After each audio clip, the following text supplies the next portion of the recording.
இன்றைக்கி நம்ம சேனலில் சங்கர் இயக்கத்தில் கமல்ஹாசன், சித்தார்த், பிரியா பவானி சங்கர் இவங்க எல்லார் நடிப்புலையும் தேட்டர்ஸில் ரன் ஆகிட்டு இருக்க இந்தியன் 2 படம் எப்படி இருக்குன்னு பார்ப்போம். லஞ்சம் வாங்குறது, ஊழல் பண்ணுறது தப்புன்னு சித்தார்த் அவங்க டீம் ஒரு யூடியூப் சேனல் வச்சு நடத்திட்டு இருக்காங்க. இதையெல்லாம் தட்டி கேட்க இந்தியன் தாத்தா வரணும்னு சித்தார்த் கம்பேக் இந்தியன் ஹேஷ்டேக்கை ட்ரெண்ட் பண்ணுறாரு. இதுக்கப்புறம் என்ன நடந்துச்சு, இந்தியன் தாத்தா வந்து என்ன பண்ணார், இது எல்லாத்துக்குமான பதில் தான் இந்த இந்தியன் 2. படம் நல்லா இல்லை, ரொம்ப ஆவரேஜாக தான் போச்சு. சினிமோகிராஃபி, சிஜி ஒர்க், ஆக்டிங் இந்த 3 தவிர படத்தில் ஒன்றும் நல்லா இல்லை. இந்த படத்துக்கு மைனஸ் சொல்லிகிட்டே போகலாம். இந்த படத்தில் மைனஸ்னால் அது டியூரேஷன் தான். 3 மணி நேரம் படத்தோட டியூரேஷன்.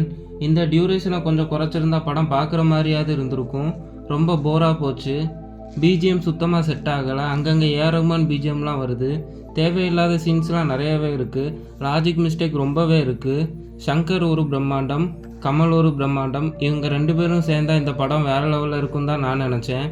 எப்பவும் போல் பிரம்மாண்டம் இருக்குது, ஆனால் அந்த பிரம்மாண்டம் ஏன்னு யோசிக்க வைக்குது இந்த படம். நான் 2 நடிக்க காரணம் 3 தானு கமல் சார் ஒரு இன்டர்வியூவில் சொல்லியிருப்பார். அதே மாதிரி படத்தோட லாஸ்ட்டு 3 மினிட்ஸ் பார்ட் 3க்கான அப்டேட்டை விட்டாங்க. அந்த 3 மினிட்ஸ் நல்லா இருந்துச்சு. சங்கர் படமாக இருந்தாலும் சரி, கமல் படமாக இருந்தாலும் சரி, இவங்க 2 பேருக்கும் இந்த இந்தியன் 2 ஒஸ்ட் மூவின்னு தான் நான் சொல்லுவேன்.